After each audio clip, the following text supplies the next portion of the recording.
lot of player movement in the NFL. We've seen the likes of Stephon Gilmore, Jimmy Garoppolo, DJ Moore, and Jalen Ramsey all find new teams.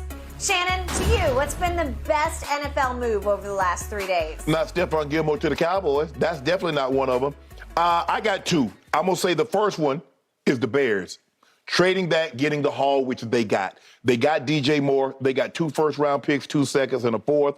Now, everything, and they signed Nate Davis in free agency, a guard. You want to find out just how good your quarterback is or your young quarterback is, Skip? Surround him with talent, and let's see what happens. And we've seen guys, young guys that get a Stephon Diggs goes to Buffalo, and we see Josh Allen. We see what Jamar Chase has done for Joe Burrow. We see some of the young quarterbacks, once they get talented skill position players, they take off. My number 2 is Jimmy G to the Raiders. I always, Skip, I'm a firm believer that since you've convinced me that the quarterback is such an important aspect of it, I'm going to say Jimmy G, he's reunited with his former offensive coordinator. He understands the system. He understands how, I think the hardest thing with Josh is to understand his coaching because he's tough on his quarterbacks. And not everybody can take that type of criticism if they haven't been in that before. So I'm going to say the Bears. Now, you said the move. Now, we don't know what they're going to do with that 9th pick, if they're going to put the right pieces and do anything else in free agency. But I'm going to go Bears and the Raiders. Okay.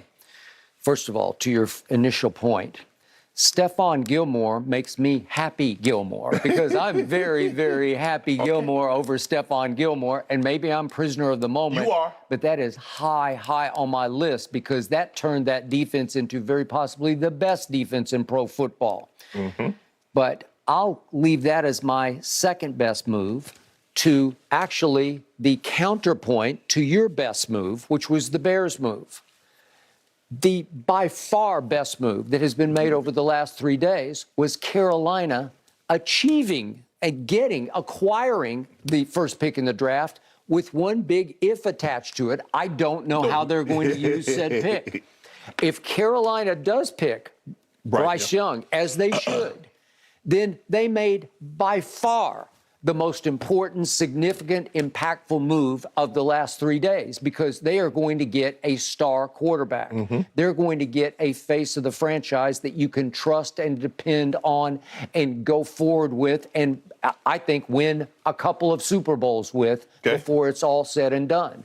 It is all about the quarterback, and they potentially now have the pick of all the quarterbacks. If they talk themselves into Will Levis, they have blown it. I'll be okay with C.J. Stroud, but I would be great with Bryce Young. And if they talk themselves into Anthony Richardson, I think we both say it's just too risky. Too risky, He just isn't accurate enough. I get that he won the combine, he won the track meet, but that's not how you win football games. Correct. So I'm going to do Bryce Young number 1, if in fact they take him, and Stephon Gilmore solidifying my Cowboy defense as easily number 2. And Jimmy G, he just stays hurt. I don't know how you could rank that high because, Well, it seemed like me, you weren't disappointed that Dak was out and the way Cooper Rush was playing. You was like, I don't know if 4 out of 5 games. Exactly. If Dak comes back, Cooper Rush might need to be the starter. I think we might have won a couple of games down the stretch with Cooper Rush. I think we might have gotten home in Green Bay with Cooper Rush at quarterback. I think we would have gotten home at Jacksonville with Cooper Rush at quarterback. Probably wouldn't have got off the plane. Okay? And now Cooper Rush is going to go somewhere else and start. And do what? No, be on the bench. No. That's what he's going to be. Yeah. No, he's not going to start. Skip, stop. Okay. So, again, you're picking the Bears, and you want to talk about ifs attached. You got like 20 ifs attached to that. Well, they got DJ Moore. They got one quad. All right, I'll give you that. That's a given. That's a done deal, and I love him. I once upon a time wanted the Dallas Cowboys to pick him. Right. But the point is, it's all betting on the come with all those picks to surround Justin Fields. But in the end, I think you know the truth, that Bryce Young will be a little better, maybe a lot better than Justin Fields. I'm not convinced with Justin Fields and his 60% completion rate. Well, without weapons, what were you gonna do with Bryce Young if he's in Chicago and he doesn't have any more weapons than what Justin Fields and he doesn't have nearly the legs? Okay. You could be right, but I think all of a sudden the weapons start to rise and shine because you have a better thrower of the football. Okay. He can throw them open. I love what that kid is made of. I mean, but Justin Fields threw the ball. We didn't know Justin Fields could run like this at Ohio State. No. He was known for his arm. No. Bryce Young can move. Oh, yeah, he can. Yeah. Yeah, he can. Yeah. And he's looking to throw the ball down the field. He He's is looking to throw the ball throw when it. he buys time. Yep. I got it. Way to go, Carolina, if.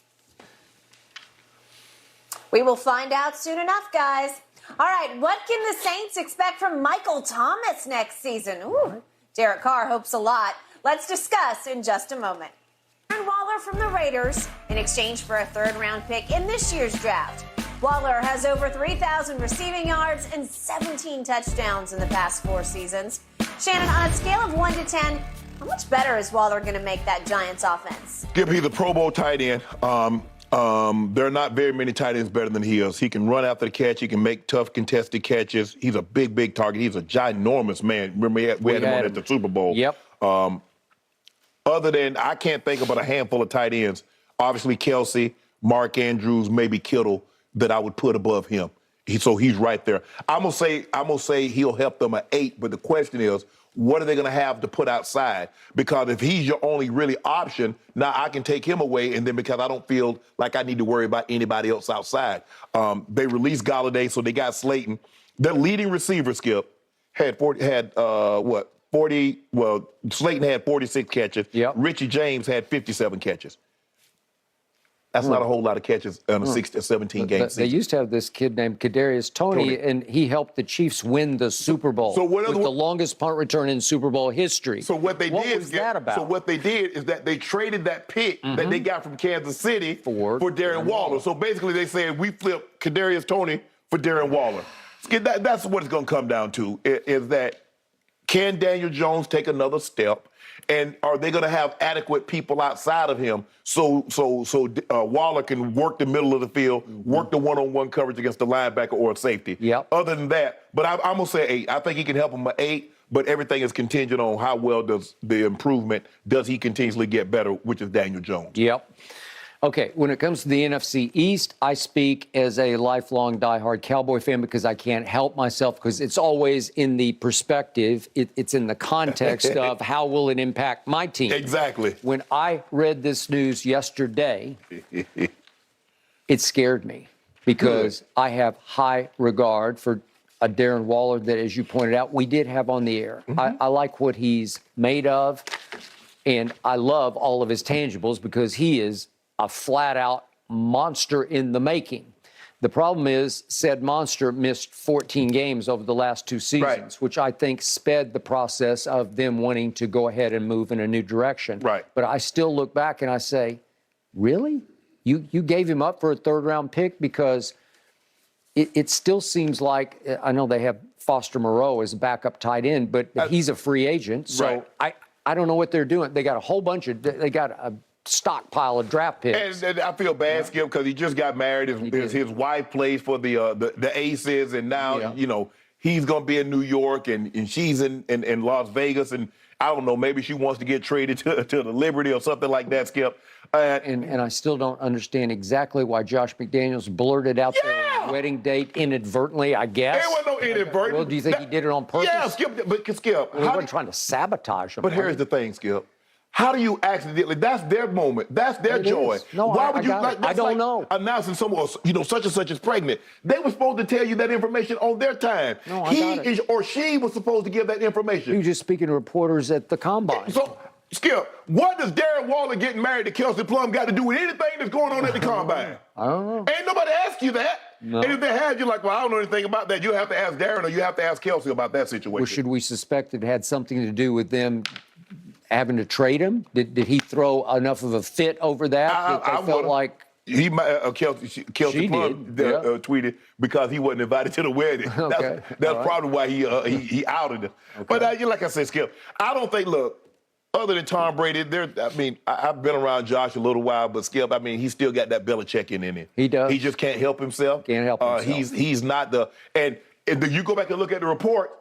One of the knocks on him, he'd be one of the least liked coaches that would take feedback from his players. That be him. No surprise, it's chip off the old block. Yep.